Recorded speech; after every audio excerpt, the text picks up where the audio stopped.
বহুদিন বাদে আজকে আমরা চ্যাম্পিয়ন হয়েছি, কিন্তু সেটা ক্রিকেটে নয়, ফুটবলে। হবিবপুরের গীতা সংঘ এক দিবারাত্রি ব্যাপী এক ফুটবল টুর্নামেন্টের আয়োজন করেছিল। ফার্স্ট রাউন্ডের খেলা আমি দেখিনি, কারণ আমি বাড়িতে ছিলাম না, তাই ফুচকা খেয়ে ডিরেক্ট রাতে মাঠে চলে যাই। যখন মাঠে পৌঁছাই তখন ফার্স্ট রাউন্ডের লাস্ট ম্যাচ চলছিল।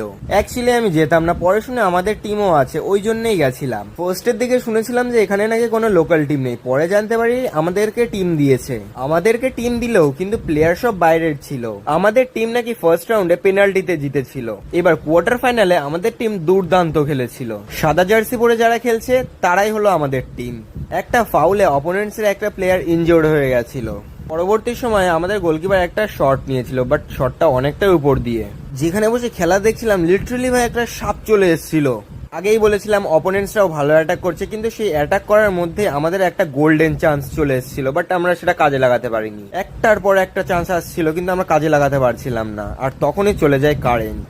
কিন্তু ভাই যখনই কারেন্টটা এলো, কারেন্ট আসার সাথে সাথে একটা দুর্দান্ত গোলও চলে এসেছিল আমাদের। আমরা একটা গোলে থেমে থাকিনি, পরবর্তী সময় আর একটা গোলও দিয়ে দিয়েছিলাম। তারপর শুরু হলো কোয়ার্টার ফাইনালের সেকেন্ড ম্যাচ। এটা পুরো টুর্নামেন্টের সেরা ম্যাচ ছিল। ব্লু জার্সি পরে যারা, তারা 2 গোলে এগিয়ে। লাস্ট 2 মিনিটে অপোনেন্টসরা 2টো গোল পরিশোধ করে দেয়, কিন্তু লাস্ট 10 সেকেন্ড থাকাকালীন ব্লু জার্সিওয়ালা আর একটা গোল দিয়ে দেয়। খেলা দেখতে দেখতে পাপড় খাওয়াটা খুবই জরুরি ভাই। সেমিফাইনালে নাকি আমাদের সাথে কমিটির টিমের খেলা পড়েছিল, বাট রেফারিরা খুবই ফেয়ার খেলিয়েছে।